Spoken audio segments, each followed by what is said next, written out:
Assalamualaikum warahmatullahi wabarakatuh. Bertemu lagi bersama kami Aina Bitfam, channel yang mengupas tentang seputar burung dan penangkaran. Di pertemuan kali ini Aina Bitfam akan membahas cara memasterkan burung agar cepat masuk, teman-teman. Ini berlaku untuk semua jenis burung. Biasanya ada dua metode yang sering dilakukan oleh kicomania untuk memasterkan burung ya teman-teman. Yang pertama dengan burung hidup dan yang kedua dengan master MP3. Tapi ada beberapa kesalahan yang sering terjadi memasterkan burung tidak cepat masuk, teman-teman. Oke, langsung saja kita bahas dari kategori yang pertama, memasterkan dengan burung hidup. Bagaimana cara kita memasterkan dengan burung hidup yang benar agar cepat masuk, teman-teman? Nah, kesalahan yang sering terjadi adalah memasterkan burung terlalu dekat alias tidak berjarak, teman-teman. Jadi kalau kita mau memasterkan burung, khususnya dengan burung hidup ini ya, itu harus ada jarak, teman-teman. Apalagi dengan burung-burung yang bersuara kencang alias keras. Kalau kita terlalu dekat, justru burung bisa menjadi drop, teman-teman, karena suaranya terlalu kencang. Apalagi dengan burung-burung yang sering drop mental, teman-teman. Khususnya untuk burung-burung yang masih muda, ini sangat tidak disarankan ya untuk mendekatkan masterannya dengan yang dimasterkan terlalu dekat, teman-teman. Jadi yang benar, menurut pengalaman saya, itu diberilah jarak, teman-teman. Lebih bagus lagi itu dipisah ruang, itu lebih bagus. Karena untuk memasterkan burung itu harus terdengar, jangan terlalu kenceng. Kalau terlalu kenceng justru tidak cepat masuk. Itu yang sering terjadi, teman-teman. Nah, jenis burung apa saja yang harus kita jauhkan dan jenis burung apa saja yang boleh kita dekatkan. Salah satunya adalah burung yang bersuara keras seperti cililin, burung tengkek dan sebagainya. Ini burung-burung yang harus dijauhkan, khususnya untuk burung-burung yang bersuara kencang. Nah, bagaimana dengan master yang bersuara tidak terlalu kencang seperti burung kolibri, itu kan tidak terlalu kencang. Nah, itu boleh didekatkan asalkan disekat, teman-teman. Kalau tidak disekat biasanya ada jenis-jenis burung ya yang pantang, teman-teman, pantang untuk saling melihat.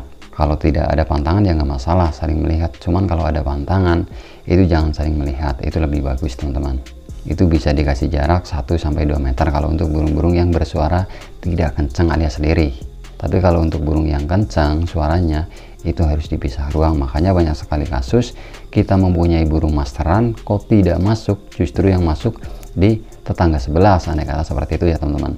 Itu banyak sekali seperti itu karena kita memasterkannya itu salah penempatan, teman-teman. Jadi tidak berjarak, justru yang jauhlah yang masuk, teman-teman. Nah, itu kesalahan yang sering terjadi.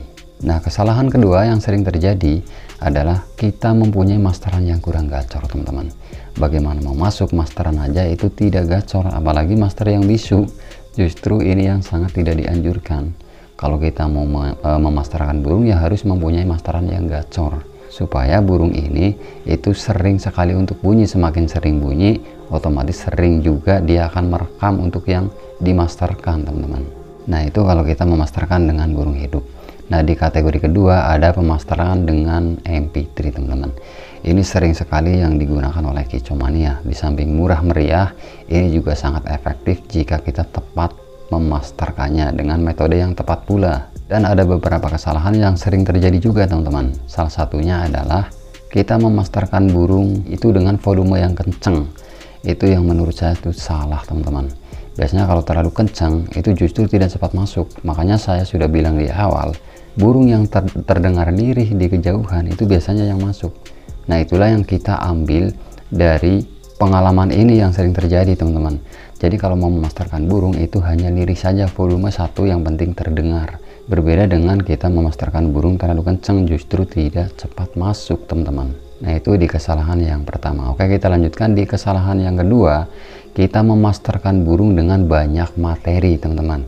Ini juga menghambat daripada memori burung, sehingga burung akan menjadi lebih bingung, teman-teman, karena terlalu banyak masterannya. Jadi mana yang mau direkam? Nah, bagaimana solusinya yang benar menurut pengalaman saya? Masterkanlah burung dengan MP3 dengan volume yang rendah dan materi satu arah, teman-teman. Ini yang paling direkomendasikan. Nah, bagaimana dengan jarak? Kalau jarak ya tidak usah terlalu jauh karena volumenya itu sudah lirih. Kalau satu kan lirih. Dekat pun boleh ya, teman-teman, asalkan tetap masih terdengar. Jadi masterkanlah dengan satu materi 1-2 minggu berturut-turut, teman-teman. Nah, kalau untuk jamnya sendiri itu yang lebih tepat itu adalah malam hari sampai pagi, teman-teman. Alasannya kenapa kok harus malam hari sampai pagi? karena itulah waktu-waktu yang tepat untuk burung beristirahat dan merekam daripada memorinya. Dan kebanyakan burung yang dimasterkan pada malam hari itu lebih cepat masuk dibanding burung yang dimasterkan pada siang hari. Nah, walaupun burung tertidur, tapi nyatanya yang sering terjadi itu tetap masuk, teman-teman. Nah, kenapa kita harus memasterkan malam hari sampai pagi? Kenapa tidak sampai pertengahan malam ataupun pagi saja ataupun sore saja? Nah, sebetulnya alasannya begini, teman-teman. Kalau kita masterkan bolak-balik kita matikan, pastinya repot. Malam kita mematikan, terus pagi kita menyalakan lagi, pastinya repot, teman-teman. Jadi lebih baik dimasterkan saja dari mulai jam habis maghrib sampai subuh hari. Itu yang lebih tepat daripada bolak-balik kita mematikan MP3. Oke, kita lanjutkan di kategori ketiga, yaitu kesalahan yang sering terjadi kita memasterkan dengan MP3 adalah memasterkan burung tidak tepat pada masanya, teman-teman.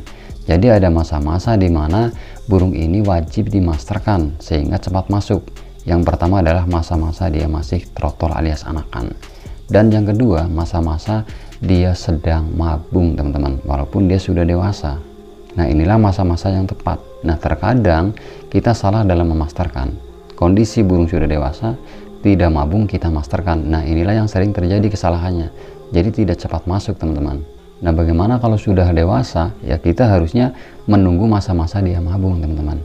Nah, kalau masih trotol, itulah masa-masa yang tepat. Jadi jangan dilewatkan masa-masa itu sehingga burung akan cepat masuk, dan setelah dia lepas trotol barulah dia menjadi burung yang bagus sesuai yang kita inginkan. Nah, yang terakhir adalah masterkanlah burung dalam keadaan dikerodong, teman-teman. Kenapa harus dikerodong? Nah, sebetulnya tidak harus, tidak wajib. Cuman yang bagus itu harus dikerodong, teman-teman, karena burung kalau dikerodong itu dalam keadaan tenang, teman-teman. Jadi tidak terlalu banyak bergerak, dia fokus ke istirahat dan fokus ke apa yang dia dengar, teman-teman. Apalagi sudah dikerodong, masterkannya malam hari, itu lebih tepat lagi. Walaupun siang hari pun sebetulnya boleh-boleh saja untuk memasterkan, tidak ada yang melarang. Cuman yang paling tepat itu pada malam hari sampai pagi, teman-teman. Nah, itulah cara-cara memasterkan burung supaya cepat masuk ya, teman-teman. Nah, mungkin itu yang bisa kami sampaikan. Semoga bermanfaat buat Kicomania seluruh Nusantara. Salam lestari. Wassalamualaikum warahmatullahi wabarakatuh.